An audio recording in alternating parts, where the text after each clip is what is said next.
Today, I'll be making a mock draft of the top 5 for the upcoming 2023 NHL entry draft. This draft is absolutely loaded, so let's go. The first overall pick belongs to the Chicago Blackhawks, and it would be a massive shock if they don't take Connor Bedard. I know the term generational talent gets thrown around a lot now, but Bedard is actually a generational talent. In the WHL this season, he played 57 games and scored 71 goals and 72 assists for a total of 143 points. And just a quick reminder, he did this in 57 games. At the 2023 World Juniors for Team Canada, he put up a Canadian record 23 points in 7 games with 9 goals and 14 assists. Bedard already has a shot that is probably top 5 in the NHL, if not even higher. The only thing that people have been criticizing Bedard about is his size. He is only 5'10", 185 pounds, but we've seen very short players become very successful in the NHL. Despite his size, Bedard is actually pretty physical and isn't scared to stand up for himself. I think if the Blackhawks don't get Bedard, Kyle Davidson is getting fired immediately. The Anaheim Ducks have the second overall pick, and Adam Fantili is pretty much locked in for the second spot. Fantili is also really good, but he's completely overshadowed by Bedard, so he doesn't get as much recognition as he should. This season, Fantili scored 30 goals and 35 assists for 65 points in 36 games for the University of Michigan.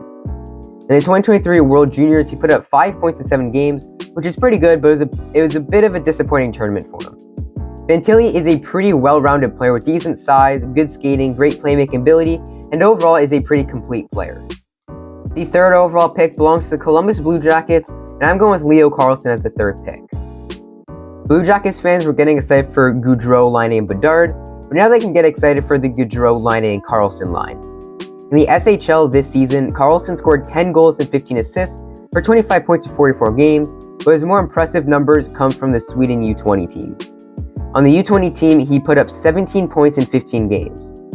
Carlson's the biggest player in my mock draft at 6'3", 194 pounds, but he's also really skilled and actually has some good speed despite his size. The fourth overall spot, we have the Columbus Blue Jackets, who I think will be picking up Zach Benson. Benson has great speed in hands and is super talented.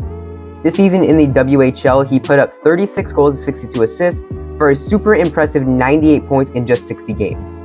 Benson is a super talented prospect and will grow to become a top NHL player. With the fifth overall pick, I think the Montreal Canadiens are going with Will Smith. I know it's kind of a hot take not to have Michkov in my top 5, but let me explain. If the Canadiens are going to find Caulfield and Suzuki a new line mate, they're going to need size. Caulfield is the smallest active NHL player at 5'7", and Suzuki isn't very big either. Also, a big problem with Michkov is his contract in the KHL, which isn't up until the 2026 season, so he won't be able to play a single NHL game until then.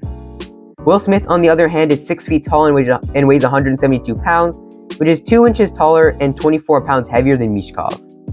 Smith was very impressive at the U.S. National Development Program, with 75 goals, 76 assists, and 127 total points in just 60 games, so he has over 2 points a game. Smith is a really gifted hockey player, and as a Canadiens fan, he's who I'm hoping for. And that'll do it of my 2023 NHL mock draft. Make sure to comment down below if you guys agree or not, and if not, I want to hear some of your top 5s in the comments down below. And yeah, see you guys next time.